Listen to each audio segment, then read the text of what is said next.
ফিরায় দাও।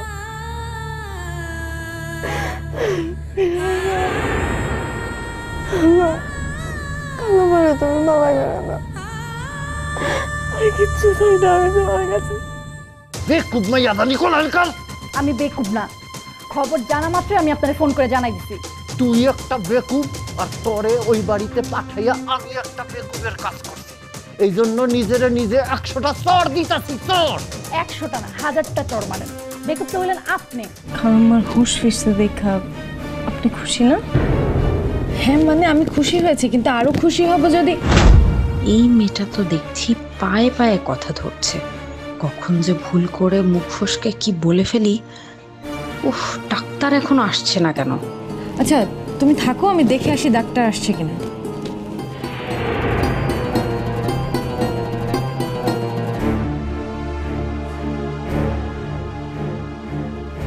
ডক্টর, ওনার রিপোর্টটা কি এসেছে? আগে দেখতে দেন।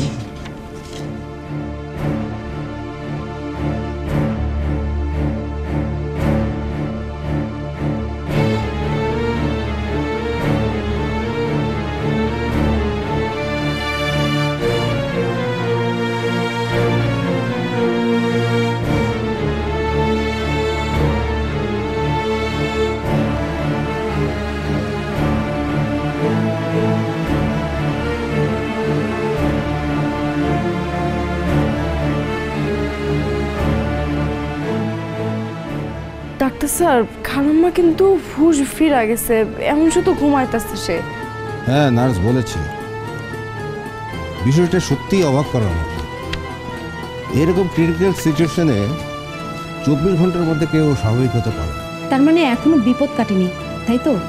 না, জ্ঞান না ফেরার ব্যাপারটাই সবচেয়ে ভয়ের কারণ ছিল।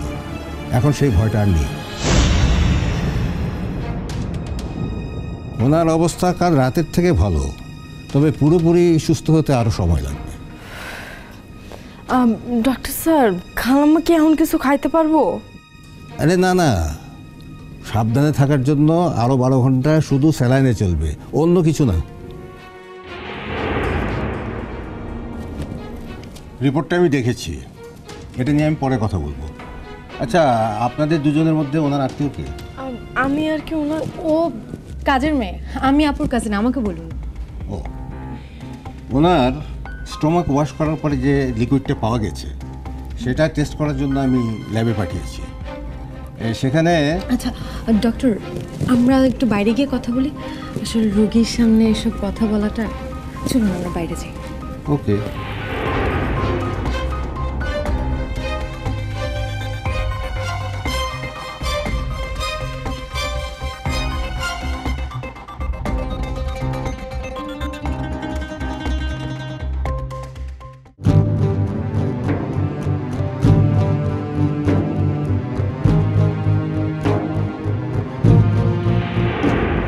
কোথায় যাচ্ছ আয়ান? হাসপাতালে মামুনিকে দেখতে। ও, রুনা আন্টির তো শুনলাম এখন শরীরটা ভালো আগের থেকে, জ্ঞানও ফিরেছে। আপনি সত্যি বলছেন? হ্যাঁ, তোমার পাপার কাছ থেকেই তো শুনে এলাম। আমি এখনই মামুনির কাছে যাব। আয়ান, রুনা আন্টির এখন বিশ্রাম দরকার, আর তাছাড়া তুমি এখন হাসপাতালে যেয়ে কি করবে? জানি না, কিন্তু আমি মামুনিকে না দেখে থাকতে পারবো না। দরকার হলে আমি পাপাকে নিয়ে যাব। তোমার পাপাই তো নিষেধ করেছেন তোমাকে যেতে। কেন? সেটা আমি জানি না, কিন্তু আমারও মনে হয় তোমার এখন বাসায় থাকাই ভালো। মামুনি হাসপাতালে, মনি ওখানে সারা রাত কাটিয়েছে, আর আমি এখানে বাসায় পড়ে থাকবো? আহা, ভুলে যাচ্ছ কেন? মনি তো কাজের মেয়ে, ও তো সেবা করবেই। আপনিও তো এবারে। বলো, থামলে কেন? তোমার বন্ধু হয়ে একসাথে সিনেমা দেখে ভেবেছিলাম বন্ধু হয়ে গেছি, কিন্তু না, আমি তো কাজের মেয়ে। সরি আপু, আমি আসলে ওভাবে বলতে চাইনি। আসলে মামুনির কাছে না যেতে পেরে খুব অস্থির লাগছে। আচ্ছা, আমি তাহলে যাই। আয়ান, আমিও যাব তোমার সাথে। কে আবার কার সাথে কোথায় যাচ্ছে? হ্যাঁ দাদু ভাই, মামুনি জ্ঞান ফিরে গেছে, মামুনি আবার সুস্থ হয়ে যাবে। কি সর্বনাশ, কি সর্বনাশ! এক রাতের মধ্যে রুনার জ্ঞান ফিরে গেছে? কই মাছের প্রাণ, রুনা সহজে মরবে টরবে না। এভাবে কথা বলছো কেন দাদু ভাই? মামুনি যে ভালো হয়ে যাচ্ছে এই খবর শুনে তোমার ভালো লাগছে না? কি সর্বনাশ, কি সর্বনাশ! আমি এমন কথা কখন বললাম? হ্যাঁ, তোমরা না শুধু শুধু আমাকে ভুল বোঝো। হ্যাঁ, আরে রুনার জন্য আমার ভিতরে কত মায়া জমে আছে, বুকটা চিরে দেখাতে পারলে বুঝতে। বুড়ি পারে অভিনয় করতে। শোনো দাদু ভাই, মামুনির জন্য যদি তোমার এতই দরদ থাকে তাহলে সেটা প্রমাণ করো। চলো আমার সাথে হসপিটালে যাবে। হাসপাতালে তো যেতেই চাই, কিন্তু ও ব্যথা, উফ, আমার শরীরটা আর চলে না, কেমন যেন অবশ অবশ লাগে। বুঝতে পেরেছি। জারাপু তুমি চলো। দাঁড়াও, কোথায় যাচ্ছ? হ্যাঁ, তোমাকে হাসপাতালে যেতে কে বলেছে? কোথাও যাওয়া লাগবে না তোমার। ম্যাডাম প্লিজ গিয়ে দেখে আসি। কি সর্বনাশের কথা বলছো? হ্যাঁ, বাড়িতে এত কাজ পড়ে আছে, তাছাড়া দুপুরের রান্না বান্নার কি হবে? হ্যাঁ, আমি এসে সব করব তো ম্যাডাম। আবার আমার কথার উপর কথা বলছো? বিশেষ রুনার পেটে কিছু কেমিক্যাল পাওয়া গেছে, যা কখনোই আমরা খাবারের সঙ্গে খাই না। আমার যতদূর মনে হয় ওই কেমিক্যালগুলো কাপড়ের রং বসানোর জন্য ব্যবহার করা হয়। বলেন কি, রং মেশানো কেমিক্যাল মিসেস রুনা কেন খেতে যাবে? আমার তো এটাই প্রশ্ন। তবে কেমিক্যালগুলো খুব ক্ষতিকর। আরও কিছুক্ষণ ওনার পেটে থাকলে হয়তো ওনাকে আমরা বাঁচাতে পারতাম। স্যার, ওনার আর কোনো সমস্যা? না, শুধু কেমিক্যালের উপস্থিতি পাওয়া গেছে। থ্যাঙ্কস, আমি ব্যাপারটা খতিয়ে দেখছি। ওকে। তাহলে আপনি ব্যাপারটা খতিয়ে দেখবেন, তাই না?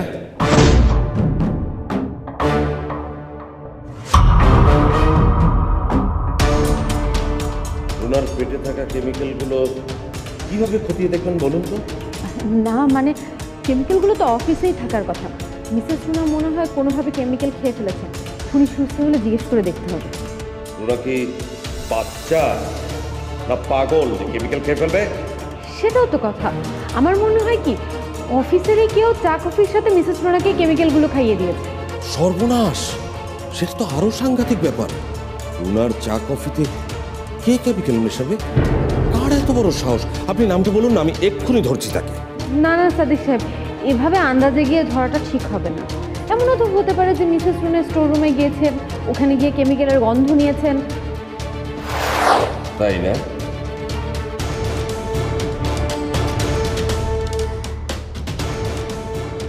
রিপোর্টে পরিষ্কার লেখা আছে রুনার পেটে কেমিক্যালের উপস্থিতি পাওয়া গেছে। ও হ্যাঁ, তাহলে মনে হয় মিসেস রুনা স্টোর রুমে গিয়ে কেমিক্যালগুলো চেখে দেখতে গিয়েই এত হাসির কি হলো? না না, এমন হাসির কথা শুনেও হাসতে দেবেন না। আচ্ছা, রুনা নিজেই এসব কেমিক্যাল খেয়েছে, তারপর কয়েক ঘন্টা পর রুনা যখন আপনাদের বাসায় গেল, তারপরে শরবত বিরিয়ানি খাওয়ার পর সমস্যাটা শুরু হলো, মানে রিয়াকশন শুরু হলো, তাই তো? আপনি না পারেনও গল্প সাজাতে। আমিও জানতাম আপনি এসবই বলবেন, তাই আসার সময় আমি অফিসে খোঁজ নিয়ে এসেছি। স্টোরের লোক বলেছে রুনা গত এক সপ্তাহের মধ্যে কেমিক্যাল গোডাউনের আশেপাশে যায়নি। তার মানে সমস্যাটা ছিল আপনাদের বাসার খাবারে। না না, কি বলছেন এসব? খাবারে কেমিক্যাল মিশাতে যাবে কি? কেন? আপনি কি বলছেন এসব? আমি তো প্রতিদিন অফিসেই যাই না, আর কেমিক্যাল ধরা তো দূরের কথা। আপনি আমাকে অযথাই সন্দেহ করছেন। বাড়িতেই কেমিক্যাল থাকলে অফিসে যাওয়ার কি প্রয়োজন নরিন? মানে কি বলতে চাচ্ছেন আপনি? আপনাদের বাড়ির চিলেকোঠায় যে কেমিক্যাল আছে সেটা কিন্তু আমি, এই সাদিক খান, আপনার বাবার নির্দেশে রেখেছিলাম। কে দুয়ে দুয়ে চার মিলে যাচ্ছে তো? আপনি যে শুধু রুনাকে বিষ খাইয়েছেন তা কিন্তু না। রুনা বেঁচে যাওয়ার ভয়ে কাল রাতে আপনি রুনার স্যালাইন বন্ধ করে ওকে মারতে চেয়েছিলেন। সেটা তো আমার চোখের সামনেই, তাই না? কি ব্যাপার, কোনো সমস্যা? দাদু ভাই, তুমি দাঁড়িয়েছো কেন? যাও হাসপাতালে যাও, মামনিকে দেখে এসো। জারাপু তুমি যাবে কিনা বলো? তুমি যেতে চাইলে আমি দাদু ভাইকে বলবো। গিয়ে মানে আয়ান, আমি তো যেতেই চাই, কিন্তু আর কোনো কিন্তু টিন্তু নেই। যারা তুমি যাবে না, এটাই আমার শেষ কথা। ঠিক আছে, তোমাদের কারো যেতে হবে না, আমি একাই যাচ্ছি। কি সর্বনাশ, কি সর্বনাশ! দেখলে দেখলে কিরকম বেয়াদবি করে গেল আয়ান আমার সঙ্গে। আমি গেলে কি হতো ম্যাডাম? কেন এমন করলেন? যারা, আমি তোমার ভালোর জন্য তোমাকে যেতে দিইনি। বুঝলাম না, কোন ভালো? তুমি আর আমি মিলে এখন নাচের প্র্যাকটিস করব। আরে নাচের মতো এত সুন্দর একটা জিনিস ফেলে ওই গন্ধওয়ালা হাসপাতালে কেন যাবে বলো? আপনার মাথায় এখনো নাচের চিন্তা আছে ম্যাডাম? বিয়ে হবে কি হবে না তারই তো ঠিক নয়। আরে হবে হবে, বিয়ে তো হবে। আর তাছাড়া সুজনের বিয়ে যদি নাও হয়, অন্যরা তো বিয়ে করবে না। আরে দুদিন পর পর এই যে গায়ে হলুদ, বিয়ে, মেহেন্দি, এসবের দাওয়াত তো আমার লেগেই থাকে। আপনি অন্যের বিয়েতেও নাচবেন ম্যাডাম? আরে কার বিয়ে সেটা তো বড় কথা না, নাচটাই তো আসল কথা। জানো, এই যে বিয়ে, গায়ে হলুদ, মেহেন্দি, এসব জায়গায় না সিতারা কি সুন্দর কোমর দুলিয়ে দুলিয়ে, ঘাড় নাড়িয়ে নাড়িয়ে, চোখের এরকম এরকম করে নাচে। সিতারা? সিতারা আবার কে? কে আবার? আমার ছোট বোন, ওকে আমি সিতু ডাকি, সিতু। ও না নাচের ভিডিও করে করে আমাকে শুধু পাঠায়। আমি তো পারি না, পাঠাতেও পারি না। তাই তুমি আমাকে এখন থেকে নাচ শিখাবে। হ্যাঁ অবশ্যই ম্যাডাম, পেস্তার শরবত খাইয়ে আপনাকে নাচাবো, তারপর অনেক মজা হবে। দাঁড়াও, কেন নাচার আগে শরবত খাবো কেন? নাচতে নাচতে যখন ক্লান্ত হয়ে যাব তখনই তো পেস্তার শরবত খাবো। ম্যাডাম, নাচে লাফঝাপের অনেক ব্যাপার আছে, সেটার জন্য অনেক শক্তির প্রয়োজন, তাই পেস্তার শরবত খাওয়া দরকার। ঠিক আছে, তুমি শরবতটা বানিয়ে ড্রয়িং রুমে নিয়ে এসো। হ্যাঁ ঠিক আছে ম্যাডাম।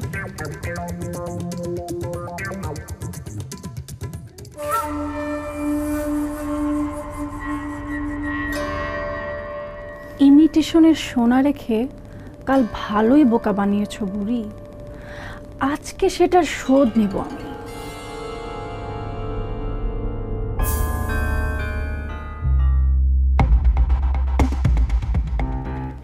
আচ্ছা, এ বাড়িতে আসার পর থেকে যারা শুধু আমাকে পেস্তার শরবতই খাওয়ায়, আর এই শরবতটা খাওয়ার পর আমার কেমন যেন লাগে, শরীরটা অবশ অবশ, মাথা ঘোরায়, ঠুলো ঠুলো ঘুম। এটা কি আসলে পেস্তার শরবত, নাকি শরবতের ভিতর অন্য কিছু? প্লিজ পাপাকে কিছু বলবেন না। কি ব্যাপার নরি, বিড়বিড় করে কি বলছিস? ওই তো মিসেস রুনার ব্যাপারে কথা বলছিলাম বাবা। সত্যি নরেন, তুই যেভাবে মিসেস রুনার আশেপাশে থাকছিস, খোঁজ খবর রাখছিস, দেখে আমার গর্ব হচ্ছে। হ্যাঁ, আর আমার হচ্ছে ভয়। ভয় হচ্ছে কেন? না, হাসপাতাল তো খুব ভালো জায়গা না, এখানে মানুষ বেশিক্ষণ থাকলে অসুস্থ হয়ে যেতে পারে। তাই মেয়েকে নিয়ে যত তাড়াতাড়ি পারেন বাড়িতে চলে যান। আমার স্ত্রীর টেক কেয়ার আমি একাই করতে পারবো। হ্যাঁ, সে নমুনা তো এসেই শুনলাম, রুনাকে দেখে ঠিকই বাড়িতে যে ঘুমিয়েছে। বাবা বাবা চলো আমরা তাহলে বাসে যাই। এখনো তো রুনার রিপোর্টটাই দেখলাম না। বাবা আমি দেখেছি তো, যেতে যেতে বলি তোমাকে। হ্যাঁ, আমি দেখলে আসুন দেখি, এটাই তো রিপোর্ট না? কিন্তু আপনি রিপোর্ট দেখে কি করবেন? আপনি ডাক্তার। আপনিও তো ডাক্তার না, রিপোর্ট হাতে নিয়ে দাঁড়িয়ে আছেন কেন? আমার স্ত্রীর রিপোর্ট আমি হাতে নিয়ে দাঁড়িয়ে থাকলে আপনার সমস্যা কি? ঠিক আছে, আমি তাহলে সরাসরি ডাক্তারের সঙ্গে কথা বলছি। আরে যান যান, মায়ের যে মাসিক দরদ বেশি দেখাতে এসেছে। আপনাকে অনেক ধন্যবাদ। আপনি আপনার ধন্যবাদ দিয়ে পানি খান। আপনার পাপাকে বলিনি বলে এটা ভাববেন না যে আপনাকে আমি ছেড়ে দেব। আপনার উদ্দেশ্যটা কি, কি চান? আপনাকে এই পাপের প্রায়শ্চিত্ত করতে হবে।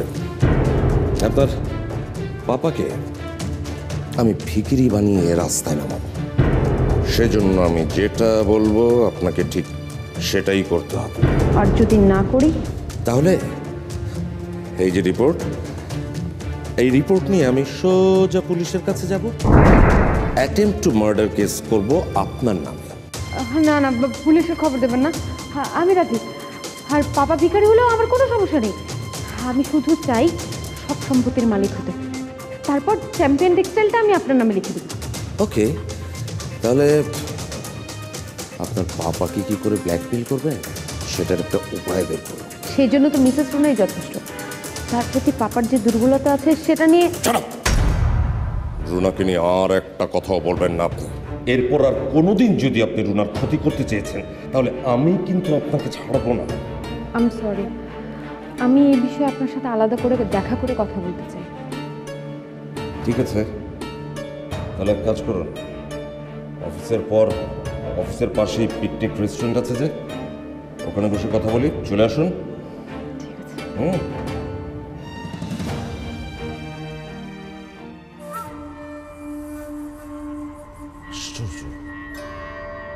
সুযোগটা যে এত তাড়াতাড়ি চলে আসবে সেটা স্বপ্নেও ভাবিনি।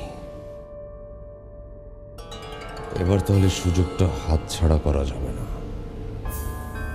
মেয়েকে দিয়েই ওই চেয়ারম্যানকে আমি পথে বসানোর ব্যবস্থা করব।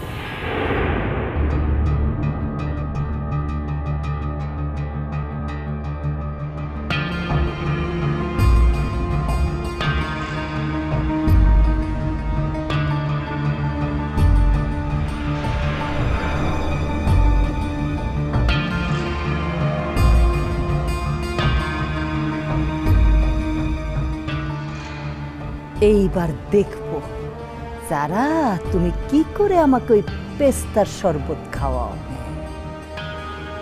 দিলারা খানের অভিনয় তো জানো না, এবার দেখবে।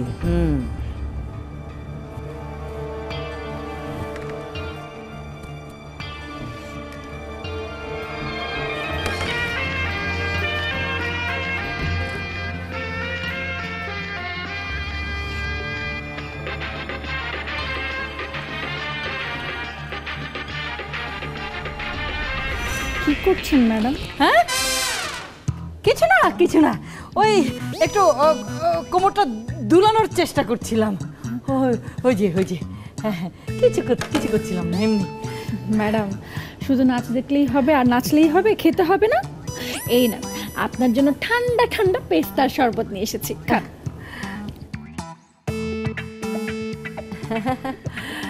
সত্যি তোমার হাতের না শরবতের জুড়ি নেই। এই যারা, তুমি একটা শরবতের দোকান দিয়ে দাও না? হ্যাঁ, দেবো তো ম্যাডাম, আমি তো সবাইকে খাওয়াতেই চাই। এই শরবতের দোকান দিলে মানুষ খেয়ে রাস্তাঘাটে চিত হয়ে পড়ে থাকবে। হাসছো কেন? আমি হাসির কি বললাম? না না ম্যাডাম, আমি আপনার কথা শুনে হাসিনি। ভাবলাম আমি যদি শরবতের একটা দোকান দেই তাহলে সেটার নাম হবে দিলারা শরবত ঘর, একদম আপনার নাম। মেয়ে কোথাকার, আজকে তোমাকে শায়েস্তা করতে হবে। আজকে ফাইনাল খেলা, সবাই মাঠে পৌঁছে গেছে। তুমি যদি দেরিতে পৌঁছাও তাহলে অনেকে সন্দেহ করতে পারে। যাও, তৈরি এসো। স্যার, কালকে রাতে তো ও ঘুমায়নি, তাই আজকে একটু রেস্ট নিয়ে গেলে। এই ছেলে, এখনো কি তোমার মাকে নিয়ে আমরা কথা বলছি যে তুমি আমার আর ওর কথার মাঝখানে কথা বলবে? আপনি চাইলে আমি কিন্তু মনিকে কিডন্যাপও করাতে পারি। তাই না? তারপর মনি বেরিয়ে যাবে, পুলিশ এসে আমাকে ধরে নিয়ে চলে যাবে। তোমার ফাঁদে আমি আর পা দিচ্ছি না। না না না, উফ, থানার নাম্বারটা গেল কোথায়? উফ।